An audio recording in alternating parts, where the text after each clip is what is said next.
It didn't happen during a screaming match. There was no slammed door, no thrown plates. It happened on a Tuesday. The kitchen was clean. The afternoon sun was warm.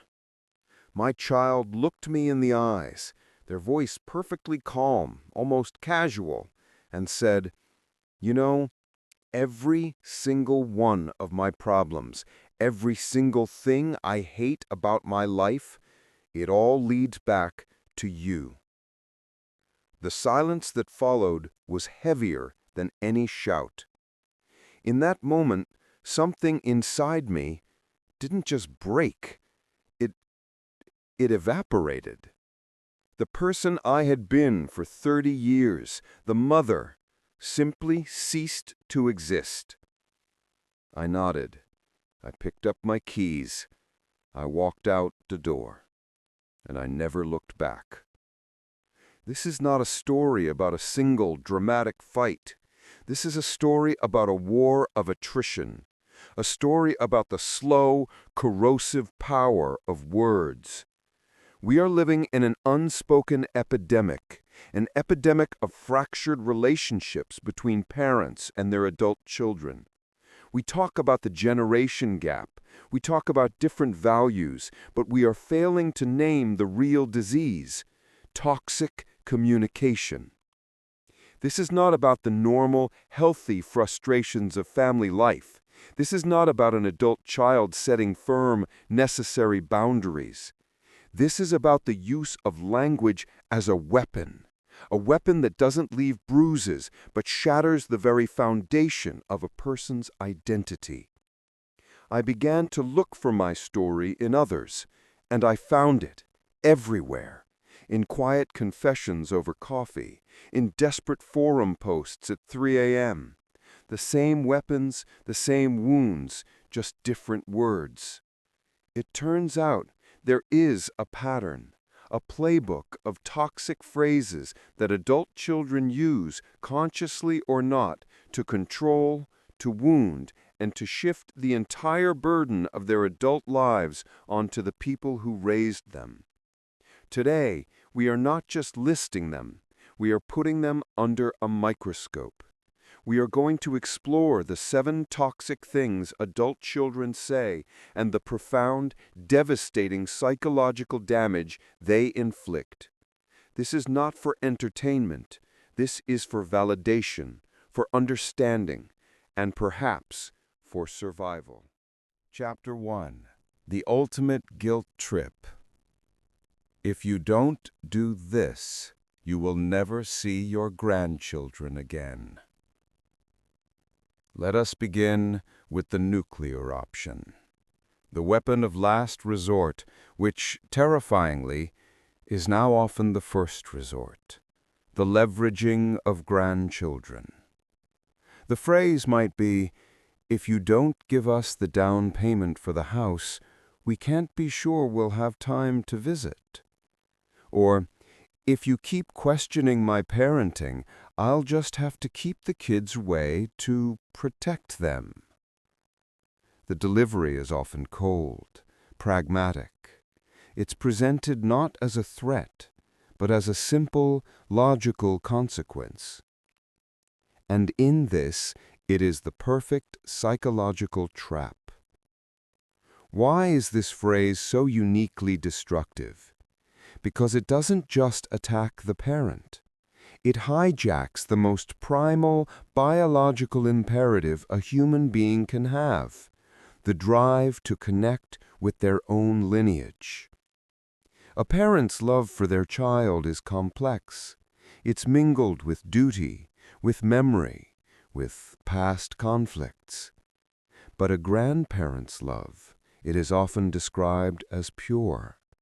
It is love without the burden of authority. It is connection without the baggage of raising them. It is the joy of seeing your legacy, your life's continuation, take its first steps. The adult child knows this. When they use this phrase, they are not asking for money. They are not asking for you to change your behavior. They are demonstrating in the cruelest way possible their absolute power. They are saying, the purest joy in your life, I control it. It is a privilege, not a right, and I can and will revoke it at any time if you fail to comply. This is not a boundary. A boundary sounds like, Mom, I'm asking you not to give the kids sugar before dinner.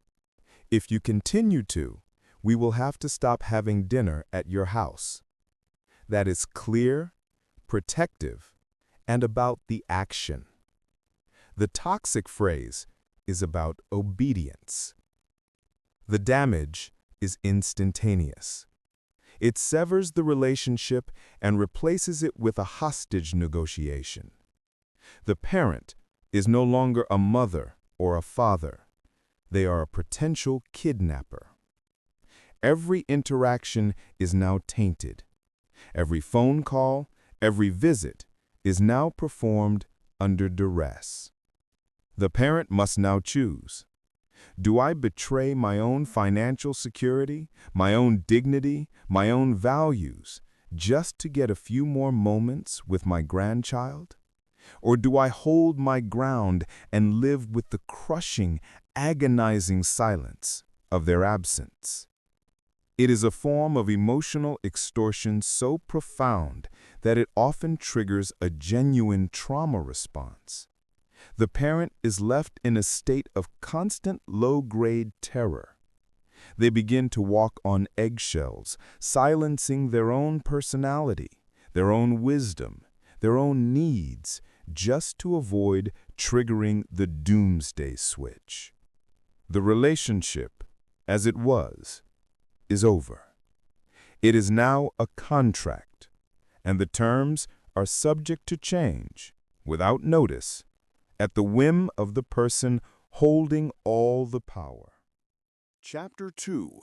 The Perpetual Blame. It's your fault my life is like this. You ruined me. This second phrase is more common. It's the anthem of the perpetual victim. It rarely comes in a single, clean sentence. It's a barrage. It's your fault I have anxiety. It's your fault I can't hold down a job because you never taught me discipline. It's your fault I'm in this bad relationship because you and Dad were a terrible model.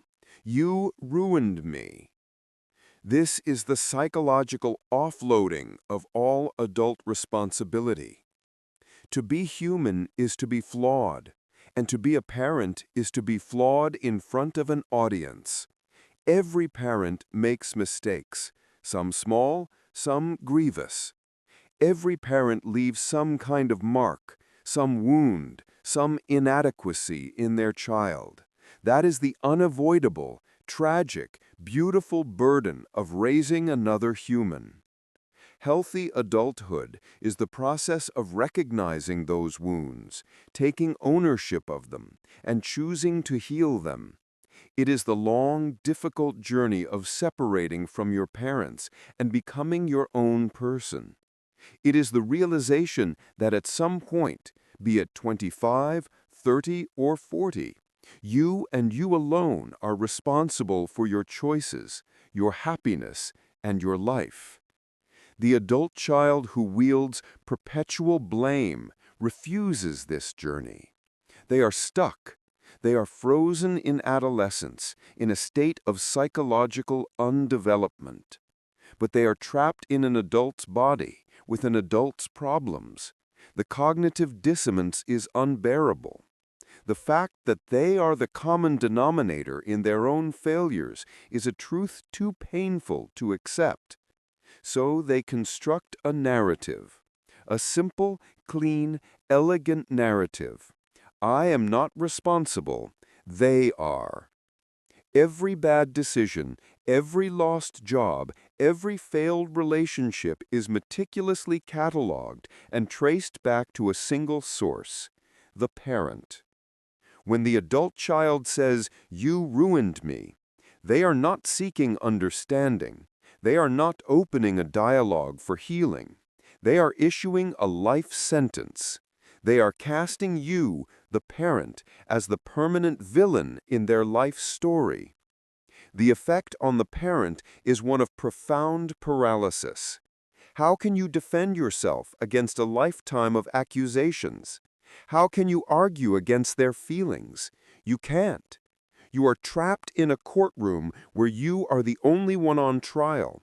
The prosecutor is your child, and the evidence is their entire unhappy life. The parent begins to believe it. The guilt is immense. They internalize the blame. They apologize and apologize and apologize, but the apology is never accepted because the goal is not resolution. The goal is control. As long as you are the one who ruined them, they never have to take responsibility for themselves. And you, the parent, are now locked into a new role, the eternal fixer. You must endlessly pay emotional and often financial reparations for a crime you can never fully understand and for which you will never be pardoned.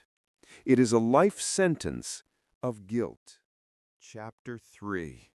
The Historical Revisionist. You were never there for me. You were always selfish.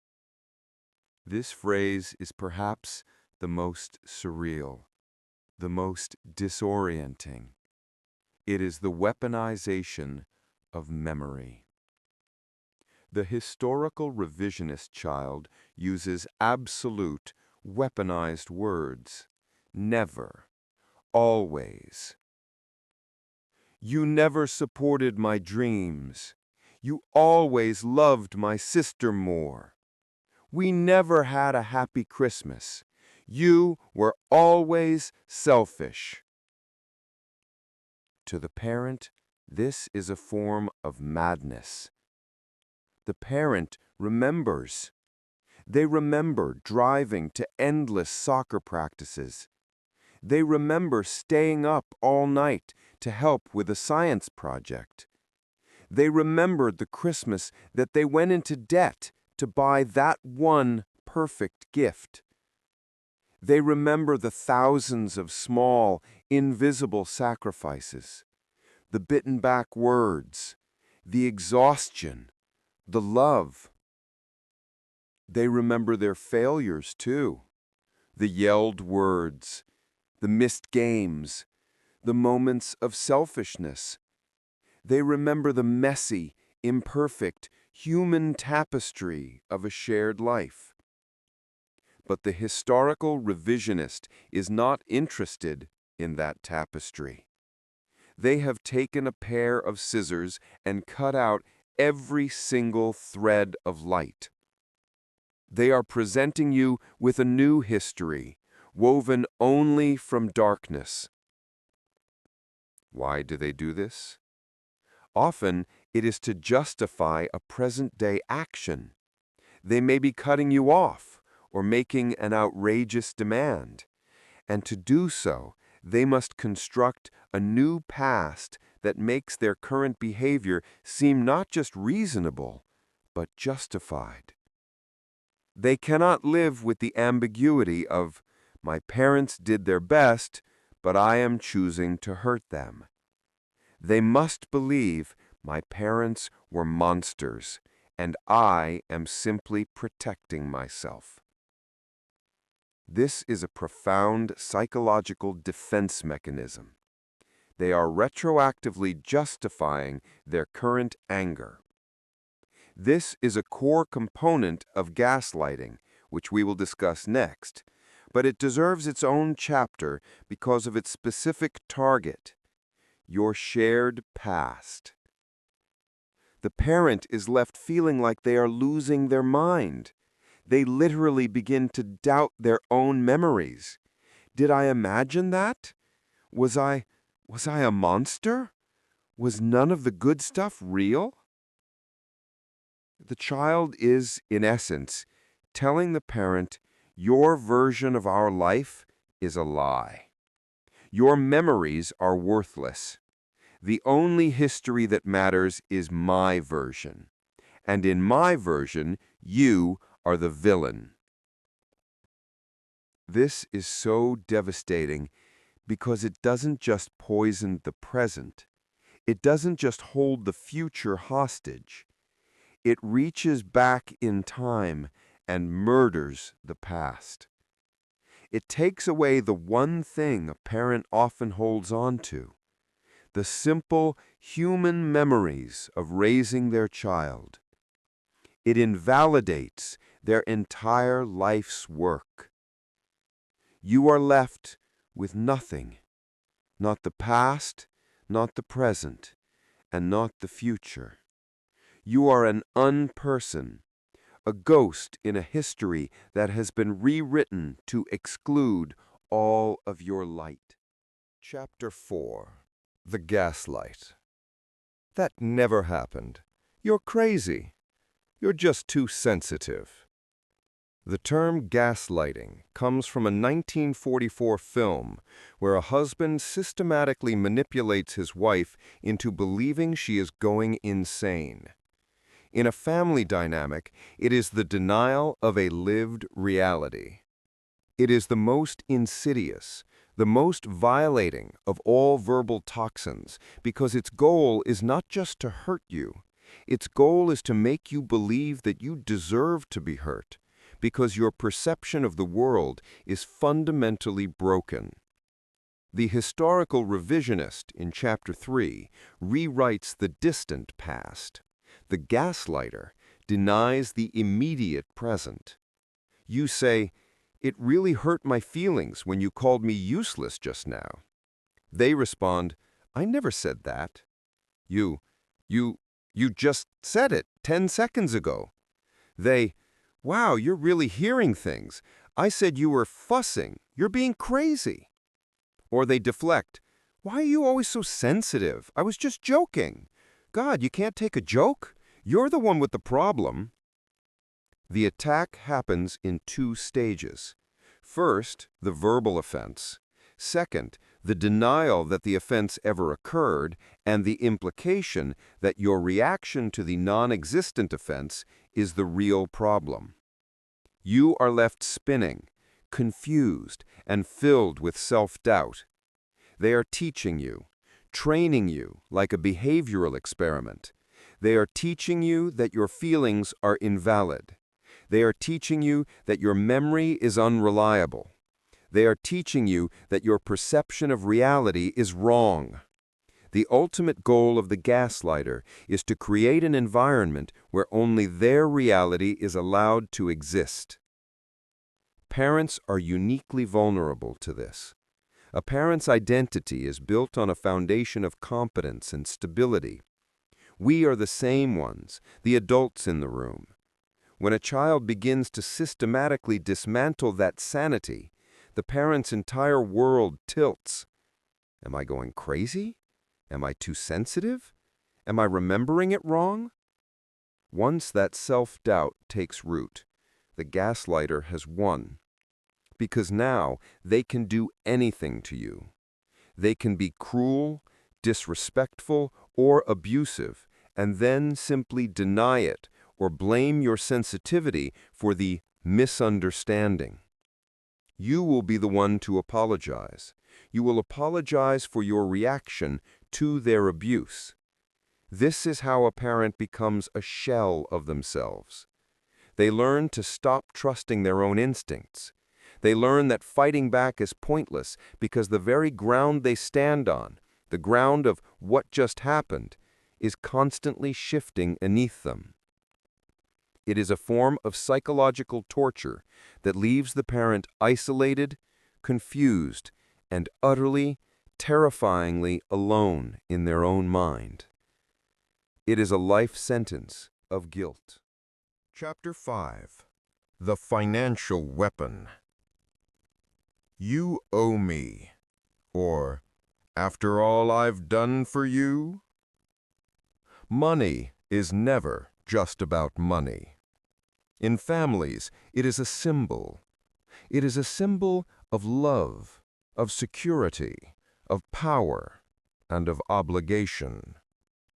This toxic phrase has two opposite-sounding but identical in spirit variations. The first is the child who is financially unsuccessful, demanding support. You owe me. You owe me this college education. You owe me this down payment. You owe me for the childhood you gave me. I didn't ask to be born. The second is the child who is financially successful, using their support as a weapon. After all I've done for you, after I paid for your new roof, you're going to question me about this? You should just be grateful. Both phrases achieve the exact same thing. They turn the parent-child relationship into a transaction. They strip the relationship of all love, all altruism, all connection, and reduce it to a balance sheet, a ledger of debts and payments. Let's look at the first variation, you owe me. This phrase fundamentally misunderstands the parental contract. A parent's duty is to raise a child to the best of their ability, to feed, clothe, shelter, and educate them so they can become an independent adult. The duty ends there. It does not extend to a lifetime of financial support for an able-bodied adult. When the adult child says, "You own me," they are really saying, "I refuse to accept the burden of my own independence. Your job as my provider is permanent." This places the parent in an impossible bind. They are on the hook forever. Their retirement, their savings, their own security, all of it is held hostage to the bottomless pit of the child's demands. But the second variation is, in many ways, even more heartbreaking. This is when a parent, perhaps in old age or illness, does need help. The adult child steps in, provides financial support, and then holds that support over the parent's head like a sword. "After all I've done for you?" This phrase is used to silence the parent, to strip them of their voice, their dignity, and their right to have an opinion. The parent is no longer mom or dad. They are a burden. They are an investment, and they are expected to show their gratitude by being silent, compliant, and agreeable. Any attempt by the parent to voice a complaint, to state a preference, or to simply be human is met with the reminder of their debt. This is the ultimate humiliation. To be reduced in your final years to a simple financial liability. The love you gave, the sacrifices you made, all of it is erased, replaced by the cold, hard number on a check. Chapter 6. The Dismissal of Sacrifice. I never asked to be born. This phrase is the philosophical cousin of "you owe me," but it is emptier, colder. It is a statement of pure nihilistic resentment. It is often deployed as a conversation-ending bomb. The parent might be trying, however clumsily, to express the sacrifices they made. "We gave up everything for you. You don't know what we went straight." And the child responds, "I never asked to be born." Logically, this statement is irrefutable. No one does. Psychologically, it is an act of profound cruelty.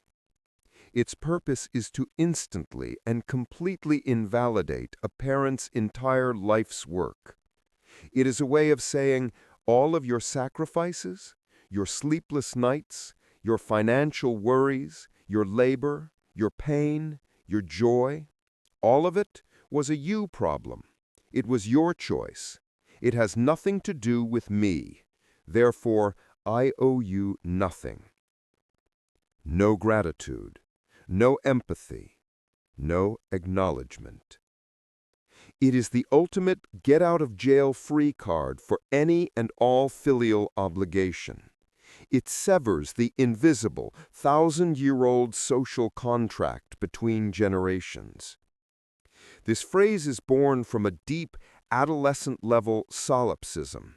It's the mindset of a person who can only see the world through the lens of their own needs and their own pain. They cannot or will not perform the basic function of adult empathy, to see their parents as separate, individual human beings who also had lives, hopes, and struggles. To the child, the parent was never a person. They were a function, a provider, a caregiver. And when that function is no longer needed or is perceived as having been defective, it is simply dismissed. The damage this does to a parent is total. Parenting is, by its nature, an act of selfless sacrifice. You pour your life, your youth, your resources into a vessel, hoping it would one day be strong enough to sail on its own. The only unspoken payment you hope for is not financial. It is recognition. It is the simple human acknowledgement, I see what you did, and I am grateful. The phrase, I never asked to be born, is a direct, calculated refusal to provide that one simple acknowledgement. It tells the parent that their life's great work was meaningless, that it was an act of pure selfishness on their part, that the child was simply the unwilling object of the parent's project. It is, in short, the erasure of your sacrifice. And for a parent, what is left after that? Chapter 7. The Final Cut. You're dead to me. I don't consider you my parent anymore. And so we arrive at the end. The final cut. The words are simple. They are not screamed. They are often delivered with a chilling, detached calm. You're dead to me. I am done. We are done. I don't have a mother anymore. As far as I'm concerned, my father died years ago. This is not a boundary. This is not a timeout. This is a psychological execution. The child is telling you that you no longer exist. Of all the phrases, this one inflicts the most acute, the most immediate, and the most permanent wound, because it directly attacks the parent's identity. Parent is not just a role. For most, it is the central, defining feature of their adult life. It is who they are. It is the name they answer to. It is the organizing principle of their world. To have your child, the very person who created that identity in you, turn to you and revoke it, is to experience a kind of death. It is worse than a physical death, because you are still here, living, breathing, but as a non-person, a ghost. You are forced to walk the earth carrying the knowledge that the person you brought into this world has actively, consciously erased you from theirs. This is the ultimate expression of control. The child, who once was powerless and dependent, now holds the ultimate power, the power to validate or invalidate your very existence. And in this final act, they choose to invalidate. There is no recovery from this in the traditional sense. The relationship is not broken and cannot be fixed. It has been terminated. The parent is left in a state of ambiguous, endless grief. How do you mourn someone who is still alive? How do you grieve a relationship that exists but where you have been declared dead? You are left with all the love, all the memories, all the biological connection, and nowhere for it to go. It turns inward. It calcifies. It becomes a permanent, cold, heavy stone in your chest. You are the living dead. Conclusion. What walking away truly means. I walked out of that kitchen. I picked up my keys, and I never looked back. What does that mean, never look back? For weeks, I was in a fog. I was the ghost, the dead mother, the one who ruined them, the selfish, crazy, non-existent one. The words, all 7 of them in their various forms, swirled in my head. They had done their job. I was an empty chair in a dark room. Walking away was not an act of anger. It was not a tit for tat. It wasn't, I'll show you. It was an act of survival. It was the last flickering ember of self-preservation deep in my soul, finally realizing, I cannot change them. I cannot fix this. I cannot apologize enough to make them whole. I cannot undo the past. I cannot win a fight against a memory. And I do not have to. My only choice was to stop participating in my own execution. Walking away did not mean I stopped loving my child. That love, terrifyingly, is biological. It's in my bones. It will be there when I die. No. Walking away meant I stopped engaging in the toxicity. I stopped being the eternal fixer. I stopped being the perpetual apologizer. I stopped being the defendant in their kangaroo court. I walked away from the role they had cast for me, the role of the villain. This is the final, heartbreaking truth for so many parents. You cannot win this. You cannot heal this. You cannot fix your adult child. They, and they alone, hold the keys to their own adulthood, their own responsibility, and their own healing. All you can do is decide what you will accept. Setting a boundary is not about changing them. It is about protecting you. My walking away was the ultimate boundary. It was me, finally, after 30 years, saying, you are free to have your reality. You are free to have your narrative. You are free to see me as the villain of your story, but you no longer have the right to make me a character in that play. You no longer have the right to my sanity. I walked away from the war. I chose, finally, to save the one life I had left, my own.